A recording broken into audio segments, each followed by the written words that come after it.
Morning. Trevor Bernard here. I'm here to do some of my small ruminants business this morning. I'm here in Erie Castle, walking around looking at the beautiful mountainside. And I'm here to visit a potential new farmer, Victor. Victor Williams. He wants to set up a rabbit and chicken and goat farm in his backyard and, start some farming in his house. Victor? Pleasure. So what we're actually trying to do here is to set up a full-scale permaculture system to integrate the animals and the livestock with the plants and everything. So we're trying to get some advice from Mr. Trevor Bernard on how best to go about that and hopefully to integrate that knowledge into a sustainable farming system. So one of the things with this area that I always tell people, we are in the Stony Hill area, there is Golden Spring, there is all of these here. Rich with a lot of forages all over. Everywhere you look, you see forages in this area. And even me, I said I come up this side and cut grass and cut different forages from time to time. So this will be great to feed the feeding that they have here. The natural feeding and forages that they have up here will be great to feed these animals, mainly rabbit farming and goat farming and so forth. So we're going to take a look at the property and then we're going to talk about some things. Let me tell you something. I go up Stony Hill, right? Up Livestock,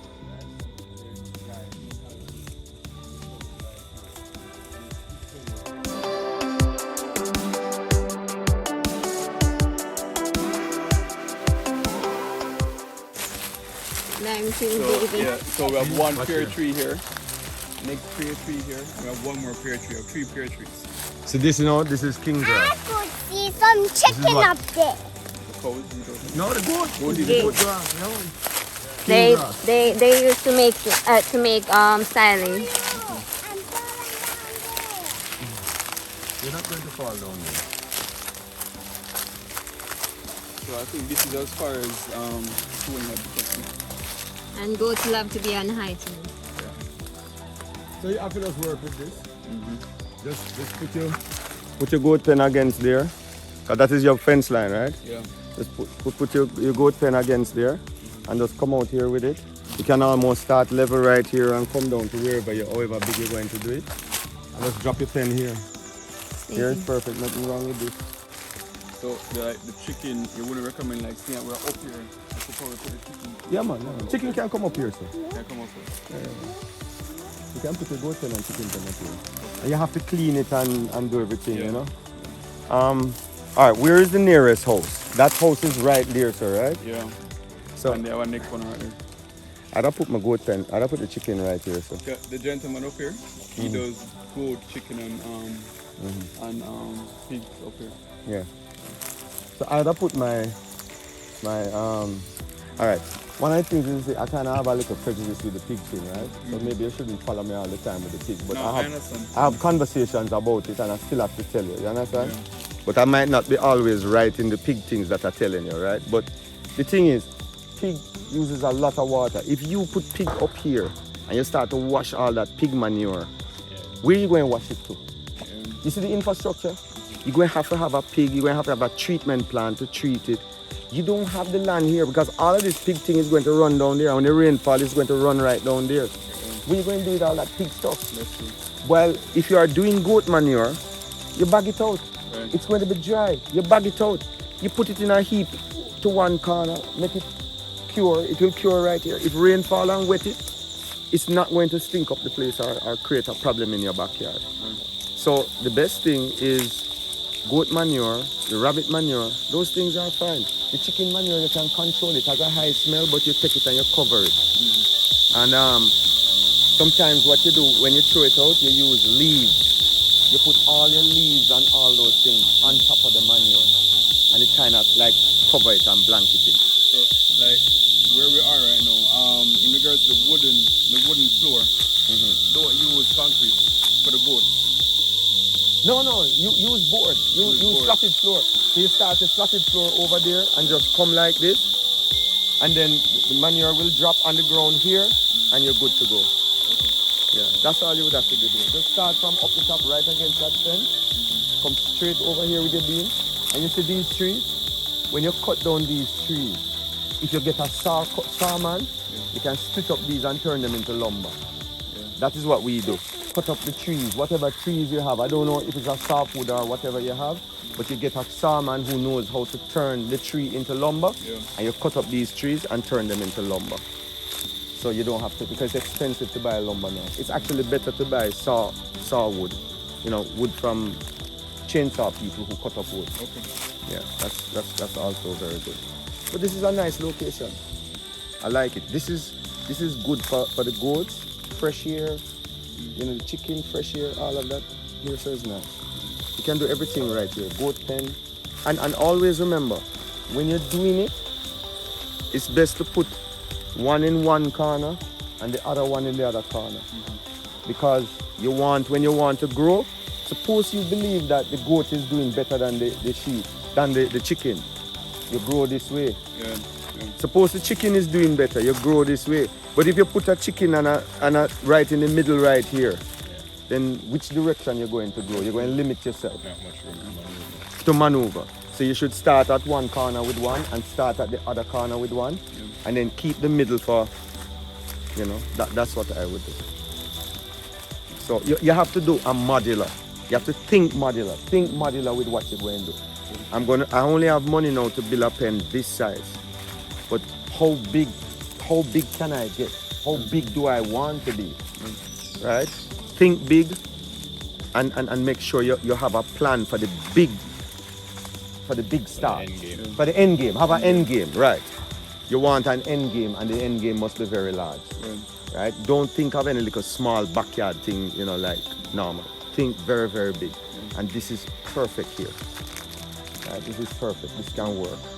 And as you go along, you're going to have different problems, different things, and you just solve them as you go along. It's a process. It's a process, right? Because maybe when the rain falls, maybe some of the urine might start running down and going down the house. You just, you know, dig a trench that way and lead it to some pit area, or, you know, do different things to solve the problem. But this is good. Very nice. It's pretty porous here, so like it rains very hard and we don't see water coming down here. Then all of that urine going to go down. Don't concrete this ground. Right? Don't concrete this floor. You know. And I have other ideas about the chicken pen that I can introduce to you. Yes, please. But we won't do that here because this is not the chicken forum where we can talk. Alright? So, alright, so we are here now at the place where he's going to put up his goat pen. And I like the area. He can do well here. I guess you just need the investment now to put in and start. And I will tell you this. You see right here, I would start my goat farm right here. I just buy some goat right now. And I just buy some cheap chain link fence. And just chain link from right there up to there. And just put 2 or 3 goat here and start learning. It's very important to learn about this. And let them eat down the whole of this hillside. Don't even start cutting down this. Right. Try and buy 3 or 4 goats. Just some ordinary simple goats. If you can put the fence, the areas that they will jump down, because they're not going to jump down there, you can just buy a roll of chain link fence, maybe $10,000 or $15,000 for 50-foot roll, and just chain link fence this back area here. Let go your goats inside here. You can put a simple little something anywhere under these trees, like a tarp. like a tarp or something for the rain, and start rearing some goats on this right here. So now this is ready for goat, and they will eat down this whole entire area here. They will clean this up for you. The gentleman across there, he told me that up there was actually more bush than right here. Yes. And his goats did everything. Yes. I know up there is like clear. Right. So when you are talking about clearing this land, goats to clear the land. So don't send the garden up here. No. Don't send him up here. No, Save the money. Save, yeah. 2 ways, on the feeding and the Yes. work. You just buy 2 or 3 goats. When you're buying them, you need to buy them right away. Right. Buy 2 or 3 or 4 goats and put them up here. And then this is where they're going to live. And they will eat down this entire place very, very quickly. Use them to do that, to keep the land clear. What he's doing there, 3-4 weeks from now, that going to grow back. Yeah. Especially with this rain. Especially with all this rain. The beauty with the goats, that they're going to clean up this property for you. Everything will be clean. Because, you know, abroad, you know, they actually use animals, you know, you can hire animals to come and clean your land for you, you know. And they bring them in trucks and carry them to your property and let them go for a period of time. Yeah. And they level down the land for you. They use it to control bushes and control the land. Invasive weeds. Yes, invasive weeds and so forth. Yes. So you can have that going for you. All right. All right. So.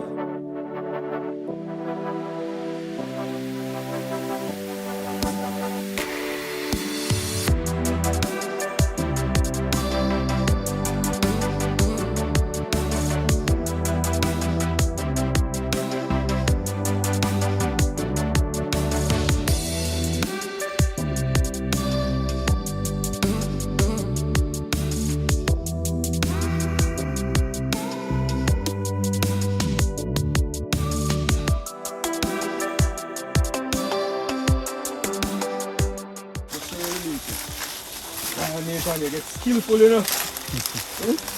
Walking down the hill by yourself. She a drag you and leave you. What's the step right here? Okay, get it. Right? But it's not thick like this. Thank you, Tony. I appreciate it. So, you see, because the soil is poor. You see what happened? That stone you have up there is a porous stone. No man, you're wasting time now. Yeah. You're wasting time.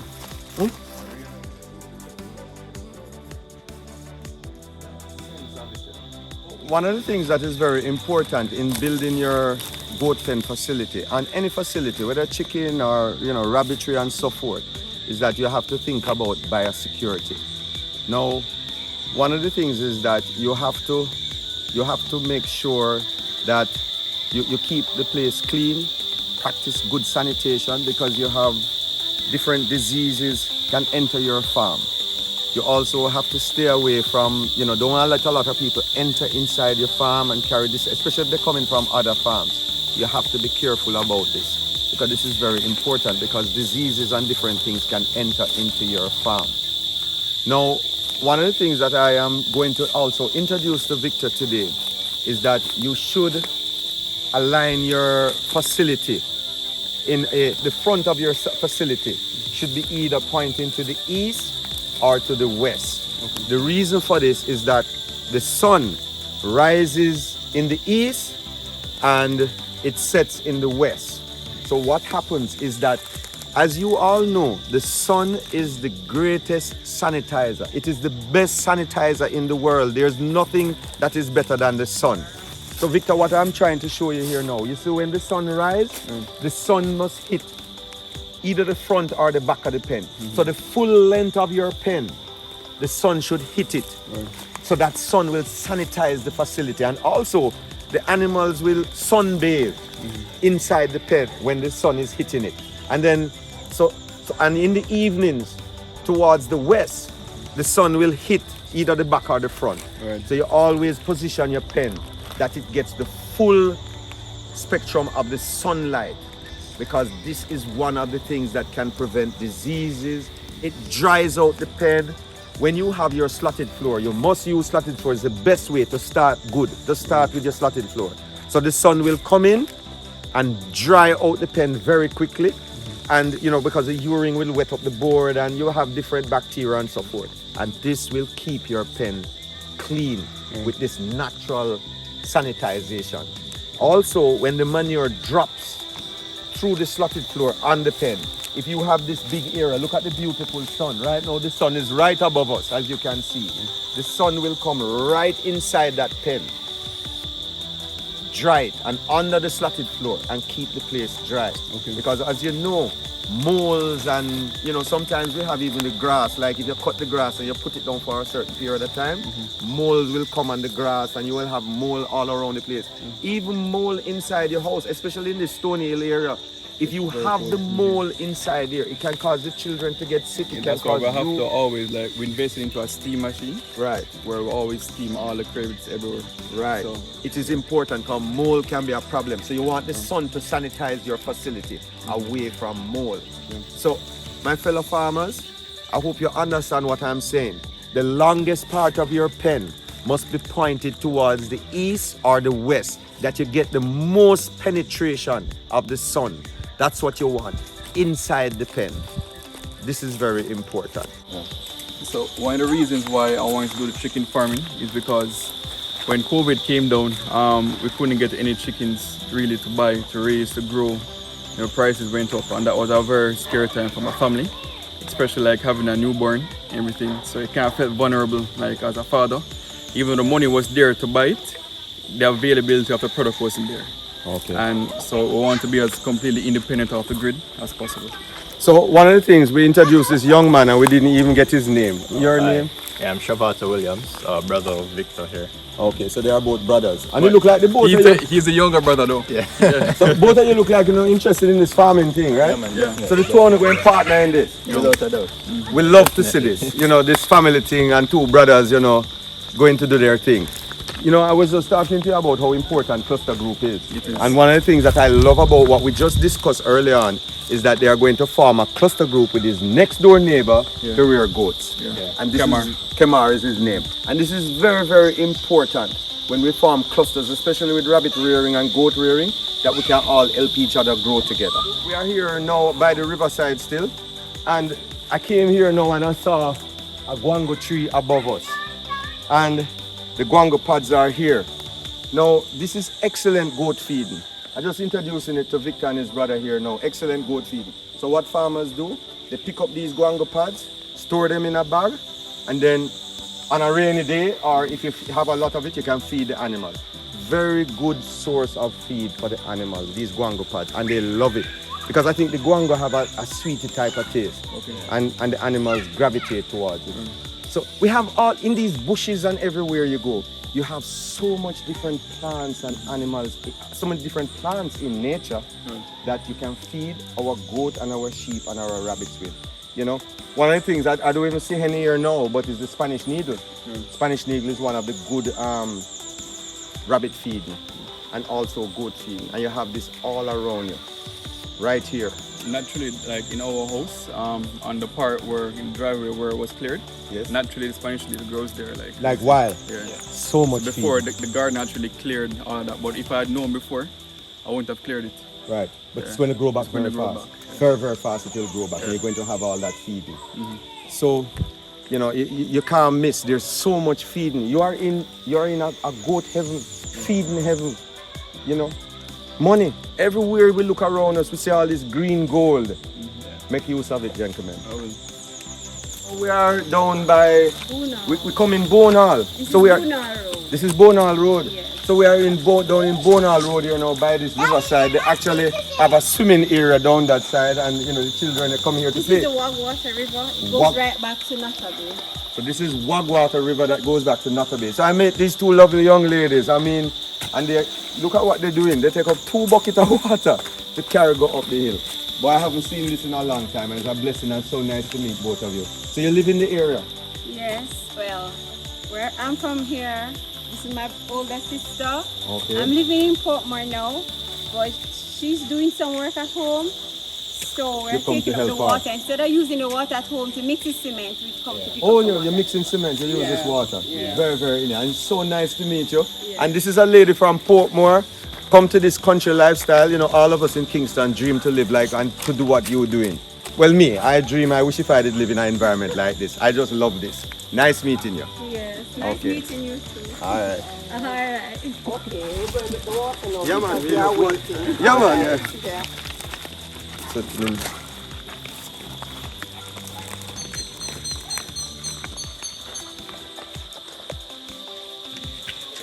Alright, so when the carry guys are going to the pool. yeah, we're going to go.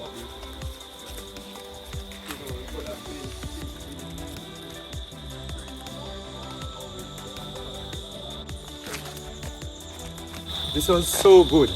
We just coming from the river on our final visit here to Victor's community and his brother. I don't even remember your name. Shavata, yes. The Shavato. The Shavata, yes. So we are so happy to have here on this trip today.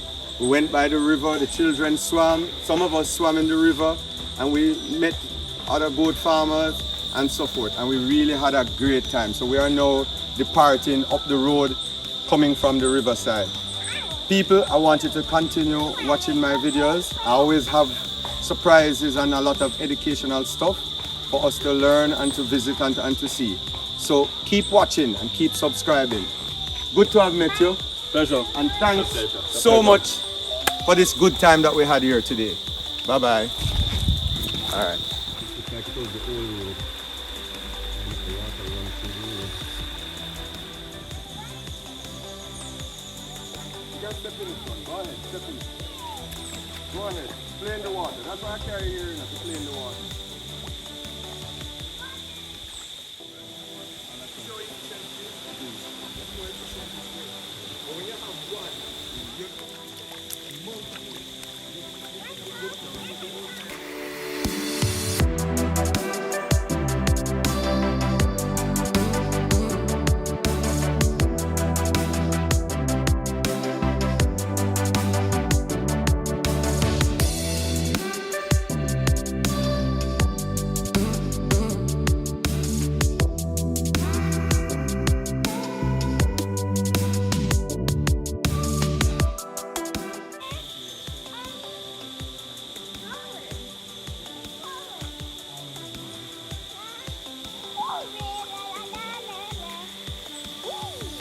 Short river.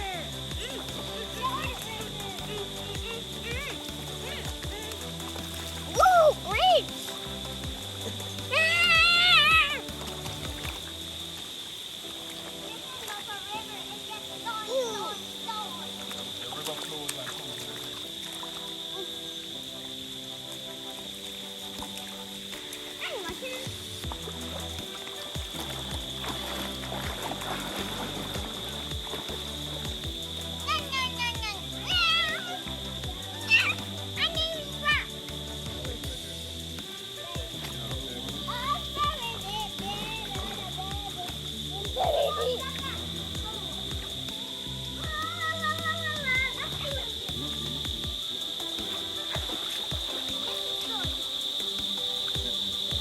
It's a bag of rice here.